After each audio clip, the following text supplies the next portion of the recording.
জনাব আরশাদ মাহমুদ, আপনাকে আমাদের অনুষ্ঠানে স্বাগত জানাচ্ছি। ধন্যবাদ। আরশাদ ভাই, আপনি নিশ্চয়ই খেয়াল করেছেন যে সদ্যই হয়ে যাওয়া বিমস্টেক সম্মেলন নিয়ে আমাদের দেশের সংবাদ মাধ্যমগুলো, বিভিন্ন মিডিয়াতে আমরা দেখছি বেশি একটা ইতিবাচক একটা আলোচনা হচ্ছে। আমরা নাকি অনেক কিছু এখান থেকে জয় করে এসেছি। ভারতের সঙ্গে একটা বৈঠক হয়েছে সাইড লাইনে, এটা নিয়েও অনেকের মধ্যে আগে শঙ্কা ছিল, সেটাও হয়েছে ভালো। এবং এটা নিয়ে আমরা কি কি অর্জন করলাম, কি কি অর্জন করলাম না, সেটা নিয়ে আলোচনা হচ্ছে এবং অধিকাংশ আলোচনায় দেখছি ইতিবাচক আলোচনা। এর মাঝে আরেকটা গুরুত্বপূর্ণ বিষয় হলো, আমাদের উপর দীর্ঘদিন ধরে বিষ ফোঁড়ার মতো চেপে থাকে যে রোহিঙ্গা সমস্যা, সেই সমস্যারও একটা সমাধানের জন্য ইঙ্গিত পাওয়া যাচ্ছে। এবং সেখানে বলা হচ্ছে প্রায় 1,80,000 রোহিঙ্গাকে ফেরত নিয়ে যাওয়ার একটা ব্যবস্থা হয়েছে। এবং এক্ষেত্রে প্রধান উপদেষ্টার, যিনি আপনার খুবই গুরুত্বপূর্ণ, যিনি ডক্টর খলিলুর রহমান, তার একটা বিশাল ভূমিকার কথা বলা হচ্ছে। তো এই বিষয়গুলোকে, এই যে রোহিঙ্গা সমস্যা, তাহলে কি আমরা রোহিঙ্গা সমস্যার সমাধানের দিকে যাচ্ছি? আমরা কি এখন একটু তাহলে স্বস্তি পাওয়ার মতো অবস্থায় যাচ্ছি? এবং এক্ষেত্রে এই সরকারের কি কোনো কূটনৈতিক সাফল্য আপনি দেখতে পাচ্ছেন? ধন্যবাদ আপনাকে।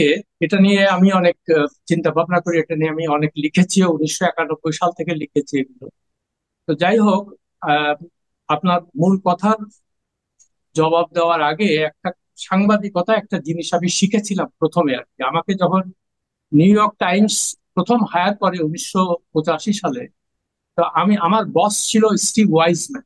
কেমন, খুব নামকরা সাংবাদিক আমেরিকা, দিল্লি ব্যুরো চিফ ছিল। তো তাকে আমি জিজ্ঞেস করেছিলাম, আচ্ছা ভালো সাংবাদিক হতে গেলে কি মানে কি করতে হবে প্রথমে? তো সে ফার্স্ট কথাটা আমাকে বলল যে কোনো অফিসিয়ালদের কোনো কথা তুমি বিশ্বাস করবে না। সে ইংরেজিতে বলেছিল, you have to be an incorrigible sceptic, অর্থাৎ তুমি ভীষণভাবে সন্দেহবাদী হবা। বিশেষ করে সরকারি লোকজন যখন কোনো কথা বলবে, তখন তুমি কোনোভাবেই সেটাকে ফেস ভ্যালুতে নিবে না, বিশ্বাস করবে না। তুমি নিজে যাচাই বাছাই করবে, নিজের জ্ঞান বুদ্ধি দিয়ে চিন্তা করবে, তারপর তুমি এটা ওদের ওদের কোন স্টেটমেন্ট তুমি মানে সহজে বিশ্বাস করবে না যতক্ষণ নিজে তুমি ভেরিফাই না। তো এই কথাটা আমার সবসময় মনে হয়। তো আমি যখনই কোনো অফিসিয়ালদের কাছ কাছ থেকে কোনো কথা শুনি, তখন ওই স্টিভ ওয়াইজম্যানের কথা আমার খুব মনে হয়। তো এই প্রসঙ্গে আপনার এখন মূল জবাবটাতে আসি, যে আমি সত্যি কথা অর্থে রোহিঙ্গা সমস্যার আশু কোনো সমাধান আমি দেখছি না। এই কয়েকদিন আগে আমি এটা নিয়ে একটা পোস্ট দিয়েছিলাম, লম্বা পোস্ট। তো তার কারণটা হলো এই যে আপনারা যদি খবরটা দেখেন, তারা বলেছে যে আপনারা যে লিস্ট পাঠিয়েছেন, অর্থাৎ বাংলাদেশ যে লিস্ট পাঠিয়েছে 8 লক্ষের মতো, তার মধ্যে আমরা 1,80,000-কে ভেরিফিকেশন করে আমরা দেখতে পাচ্ছি যে এরা হয়তো আমাদের নাগরিক। কেমন এই কথাটা? এখন এ কথাটা কিভাবে আসলো? সেখানে তো কোনো বাইল্যাটারাল মিটিং হয়, কেমন ইনফরমাল কথা হয়েছে। তো সেখানেই বারবার করে বলা হচ্ছে যে আমাদের প্রধান উপদেষ্টা যে হাই রিপ্রেজেন্টেটিভ খলিলুর রহমান, সে ওই মিটিং এর মধ্যে আহ, ধরেন একটা লাঞ্চ হচ্ছে, তখন সে বার্মিজ বা মিয়ানমারের যে পররাষ্ট্রমন্ত্রী, তাকে দেখেছে এবং তার কাছে সে চলে গেছে। ওখানে যেয়ে তাকে বলছে যে আমি বাংলাদেশের অমুক। আচ্ছা, তো এখন এই ধরনের অনুষ্ঠানে কি হয়?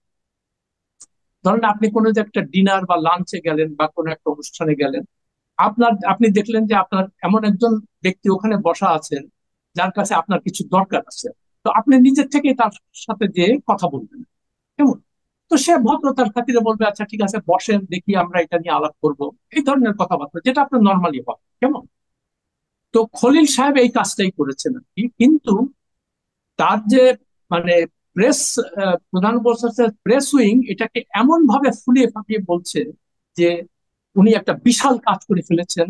এবং উনি এটা অ্যাকচুয়ালি এই তালিকাটা আওয়ামী লীগ সরকারের আমলেই দিয়েছিল তাদেরকে, সম্ভবত 2019 সালের দিকে। কেমন, 2017 সালে তো সমস্যা মানে এই লেটেস্ট যে ক্রাইসিসটা হলো 2017 সাল থেকে, যখন আসতে শুরু করলো আবার। এর আগে 1991 সালে আসছে, 1976 সালে আসছে। যাই হোক, তো তখন ওই প্রেস উইং থেকে এমন ভাবে একটা আমাদেরকে ধারণা দেওয়া হচ্ছে যে এটা একটা, তার কারণে এই ব্রেক থ্রুটা হয়েছে। অ্যাকচুয়ালি এটা কোনো ব্রেক থ্রুই না। তো তারা তাকে বলছে যে ঠিক আছে, তোমরা যে লিস্টটা পাঠিয়েছিলে, অর্থাৎ আওয়ামী লীগ গভর্নমেন্ট যে লিস্টটা আমাদের কাছে পাঠিয়েছিল, সেটা আমরা যাচাই বাছাই করছি এবং ওখানে আমরা দেখলাম যে 1,80,000 ফেরত যাওয়ার মতো, মানে তারা উপযুক্ত আর কি। কেমন, এই কথা তারা কিন্তু অনেকবার আগেও বলেছে এবং একজনও রোহিঙ্গা ফেরত যায়। কেমন, আচ্ছা, ভালো কথা। তারপরে আপনি দেখেন আরেকটা জিনিস,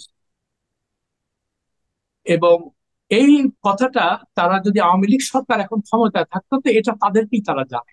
এখানে খলিলুর রহমানের কোনো ইয়ে নাই, যেহেতু সে ইনফরমালি তার সঙ্গে যে কথা বলছে বলছে আমি বাংলাদেশে, তখন তারা বলছে যে ঠিক আছে, আমরা দেখছি অলরেডি, ভালো কথা, আমরা এটা নিয়ে আলোচনা করতে পারি, কাছে এই পর্যন্ত শেষ। তার মানে আরেকটা এখানে কথা অফিসিয়াল কিছু নাই, অফিসিয়াল কোনো না না, কিচ্ছু ডেভেলপমেন্ট নাই নাই। এখানে, এখানে কোনো ব্যাপারই নেই এটা, হ্যাঁ।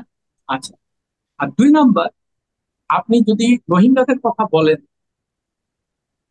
তো তারা ফেরত যাবে কোথায়? আরাকান, তাই না? আচ্ছা, আরাকানটা আপনি হয়তো জানেন যে আরাকানের এখন 90% দখল নিয়েছে আরাকান এই মুক্তি বাহিনী। কেমন, ওটাতে কিন্তু মানে মিয়ানমারের যে মিলিটারি জান্টা, তাদের কিন্তু কোনো দখল নাই। আচ্ছা, এবং এই আরাকান আর্মি এরাও কিন্তু রোহিঙ্গাদের পছন্দ করে না। করে না। না, তাদের কোনোভাবে, বিকজ তারা মুসলমান, বুঝলেন না, এই কনফ্লিক্ট বহু আগের থেকে আছে। যাই হোক, আর তারপরে ওখানে যে রোহিঙ্গারা যে ফেরত যাবে, যাবে কোথায়? তাদের তো ঘর বাড়ি কিছু নাই। তো আমি যতক্ষণ আমার থাকার কোনো ব্যবস্থা না হচ্ছে, আমার নিরাপত্তা কে দেবে সেটার কোনো মানে ফয়সালা না হবে, ততক্ষণ আমি কোথায় ফিরে যাব, কার কাছে যাব? কেমন, তো ফলে এটা একটা জটিল প্রক্রিয়া। কিন্তু এই সরকারের যে মানে সততা, যেটা আমি বলবো, কূটকৌশলের আশ্রয় নিচ্ছে তারা, এবং তারা প্রত্যেকটা জিনিস খুব পজিটিভলি দেখাচ্ছে যে এটা হয়ে যাচ্ছে। অ্যাকচুয়ালি এটা কিছুই হচ্ছে না। এবং আমার কিন্তু লেখার মধ্যে আমি এটা তারা লিখেছি কাকে ভাই, দেখাচ্ছে? আমি একটু থামাচ্ছি, এটা তারা কাকে দেখাচ্ছে? যদি এটা মানে জনগণকে আমাদের, দেখায়, এটা জনগণকে দেখাচ্ছে যে আমরা একটা বিশাল কাজ করতেছি। কিন্তু এটা কয়দিন দেখাবে? এরপর তো হ্যাঁ, এটা কথা 2 দিন পরে তো এটা সেটাই কথা। প্রমাণ হয়ে যাবে। না, আমার কথা হলো যে যখন যে সরকার ক্ষমতায় থাকে, আমরা যেটা আশা করেছিলাম যে আওয়ামী লীগ সরকারও এই ধরনের মানে অনেক ভালো ভালো কথা বলতো এবং আশার বাণী শোনাইতো, কোনো কিছুই কাজে হয় না। তো এই সরকার তো আওয়ামী লীগ সরকার না, এটা একটা বিপ্লবের বাধ্য সরকার। এরা তো একটা সত্য কথাগুলো বলবে, তাই না? যে না, সমস্যা খুব জটিল, আমরা চেষ্টা করতেছি, এটা হলেই হয়ে যায়। কিন্তু এমন ভাবে দেখাচ্ছে যে এটা। আর দ্বিতীয় কথা, এই মানে প্রধান উপদেষ্টার যে প্রেস উইং, তাকে খলিলুর রহমানকে অত্যন্ত বড়ভাবে দেখানোর চেষ্টা করছে।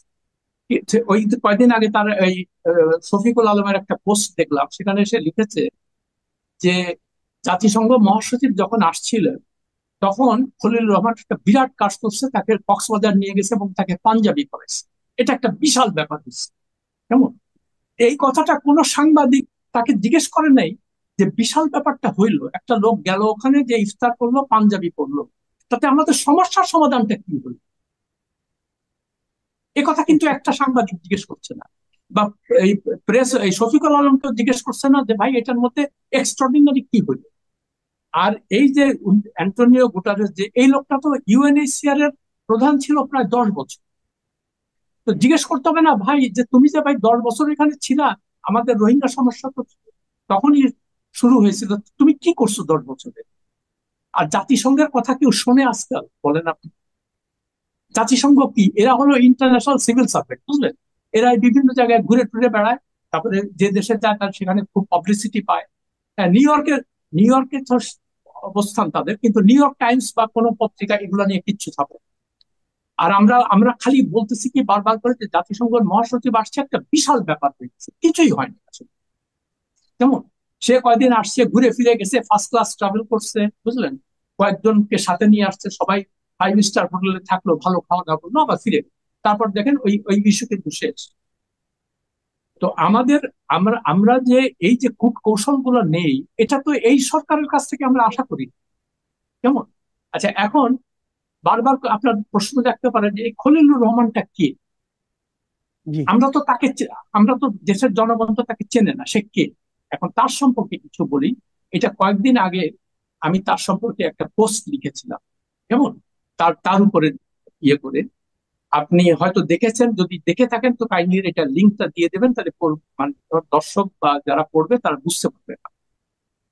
সে অত্যন্ত মেধাবী একজন ছাত্র ছিল।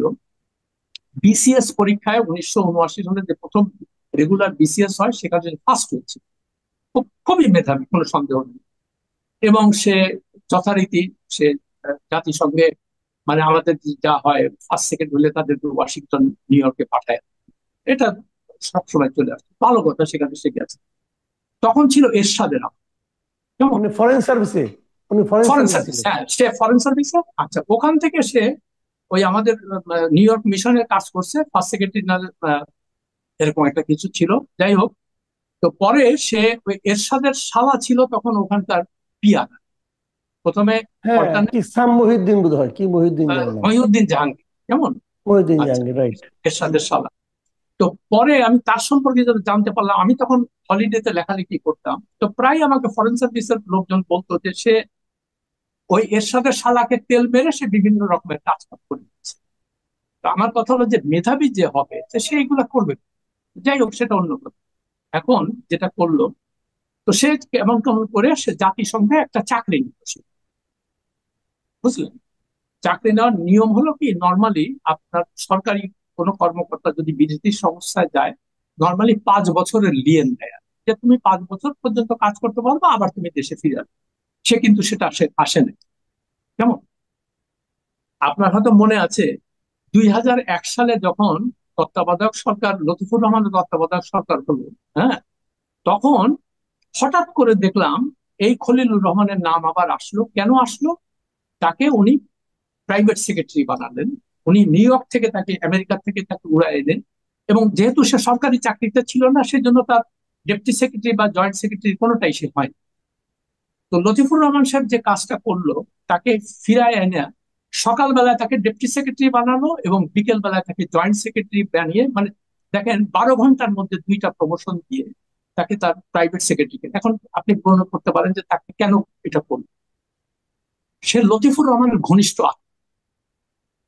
কেমন? ও, আচ্ছা, এই হচ্ছে মূল কাহিনী।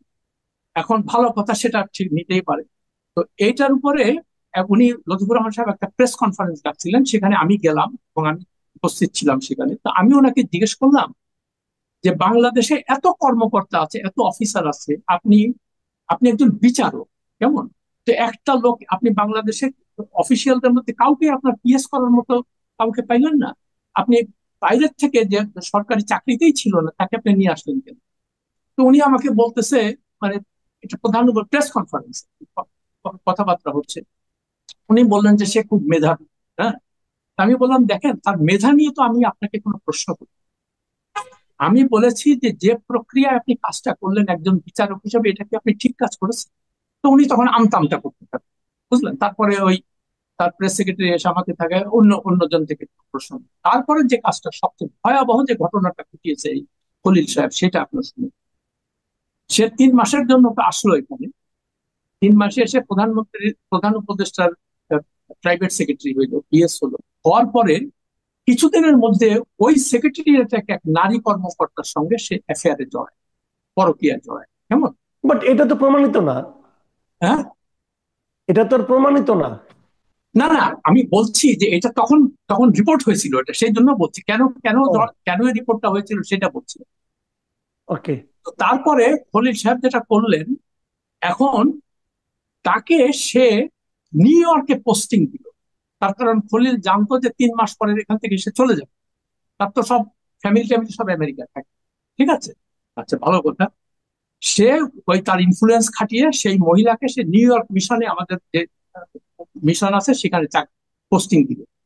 তখন এই মহিলার স্বামী এই জিনিসটা জানতে পারে এবং তার সঙ্গে যে খলিলের সঙ্গে যে তার একটা অ্যাফেয়ার হয়েছে এটা নিয়ে, মানে তাদের মধ্যে ঝগড়াঝাটি শুরু হলো।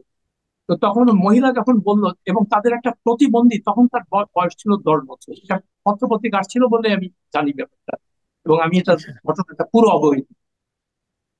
তো তখন আপনার এই ওই মহিলার স্বামী ডেকে বসলো যে না, তুমি কিছুতেই যেতে পারবা না আমার এই ছেলেকে এইভাবে রেখে, মানে এটা নিয়ে তাদের মধ্যে প্রচুর গন্ডগোল। একদম সম্ভবত তত্ত্বাবধায়ক সরকারের মেয়াদ শেষের সপ্তাহখানেক আগে এটা নিয়ে যখন চরম তাদের স্বামী স্ত্রীর মধ্যে গন্ডগোল হয়, তখন স্বামীটা তাকে বাড়িতে ফেরার পরে তাকে গুলি করে মেরে ফেলে এবং সে নিজেও আত্মহত্যা করে। ও ভয়াবহ ঘটনা। কেমন? আচ্ছা, এই কথাটা আমি ফেব্রুয়ারি 2 তারিখে লিখেছি আমার লম্বা পোস্টে এগুলা। জি জি জি। আমি আমার কথা হলো যে ডক্টর ইউনূস যখন তাকে এই অ্যাপয়েন্টমেন্টটা দিল, তখন তার ব্যাকগ্রাউন্ড সে চেক করবে না? যে এই লোকটা, ঠিক আছে, মেধা তো খুবই ভালো কথা, হ্যাঁ, তো মেধা হলে কি আপনি যে কোনো অপরাধ করবেন এবং পার পেয়ে যাবেন? আমি বলছি না যে সরাসরি সে জড়িত, কিন্তু সে ছিল মূল ঘটনার একটা। এবং তার চেয়েও ভয়াবহ যে ঘটনাটা ঘটেছে, সে ওই খুন খুন এবং সুইসাইডের পরপরই, মার্ডার সুইসাইড যেটাকে বলে, সে ওই ঘটনা জানার পরপরই মেয়াদ শেষ হওয়ার আগেই সে মানে দেশ থেকে পালিয়ে চলে গেছে। আচ্ছা বুঝলেন? আচ্ছা, মেয়াদ মানে যখন উনি চলে গেলেন তখনও উনি মানে এই চাকরিতে ছিলেন এখানকার? হ্যাঁ, তখন ওই চাকরি। 3 মাসের ইয়েতে কন্ট্রাক্টে আসছিল। রাইট কেমন? রাইট রাইট, ওই তো কন্ট্রাক্ট শেষ তখন হওয়ার আগে চলে গেছে। এই ঘটনা ঘটার পরে সে জি তড়িঘড়ি করে দেশ থেকে চলে গেল। কেমন? তো এখন কথা হলো যে আমি আমার পোস্টে লিখেছিলাম যে সাংবাদিকদের তো মেন কাজ হলো একটা এই ধরনের ঘটনাকে উদ্ঘাটন করা, তাই না?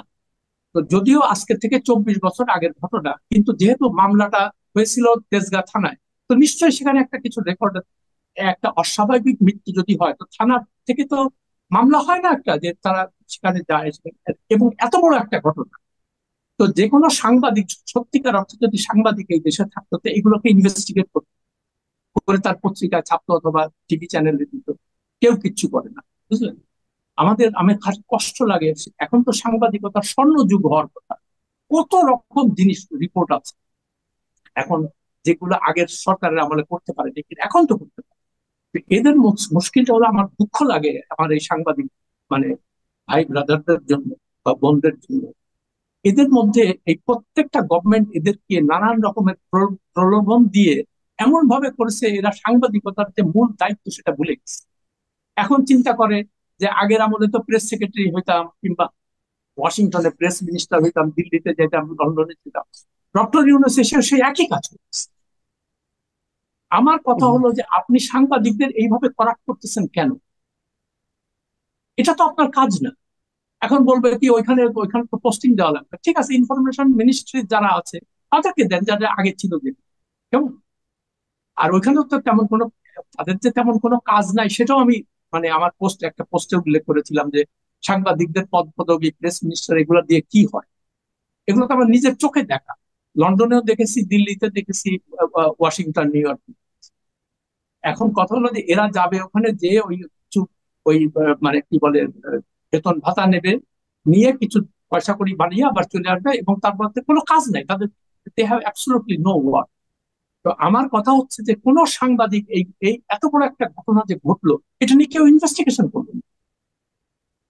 আমি জি। বলছি না যে খলিল সেখানে প্রত্যক্ষ ভাবে আমার কথা হলো যে মামলাটা তো, মামলার যে কি হয়েছিল, এটা এই ঘটনাটা ঘটলো, যে ঘটনাটা তো ঘটেছে, এটা তো আমি তো 100% নিশ্চিত। এবং পরে আমি চিন্তা করলাম, অনেক দিনের ব্যাপার, এই আমার ওই পোস্ট দেখার পরে আমাকে 3জন ফরমার অ্যাম্বাসাডার ফোন করেছে, এই খলিলের সিনিয়র কলিগ যারা, তারা প্রত্যেকে বলছে যে ঘটনা সম্পূর্ণ সত্য, সেইগুলাই করছে। কেমন? তো আমার কথা জি। হলো, তাকে আপনারা আমাদের লায়োনাইজ করতেছেন। জি, কিছু বলছিলেন? না, আমি বলছি যে না, ঠিক আছে, আপনি আপনি শেষ করুন, তারপরে আমি মানে শেষ না, করি। আমি আমাদের বললাম সময় ফুরিয়ে যে, আসছে। না আমি, হ্যাঁ, আমি এটা বলতে চাচ্ছিলাম যে আপনার ডক্টর ইউনূসের কাছ থেকে তো আমরা অনেক কিছু ভালো আশা করেছিলাম। কেমন?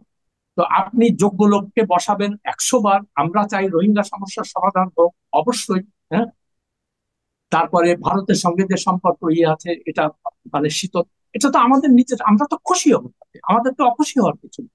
এগুলো তো আমাদের জাতীয় স্বার্থ।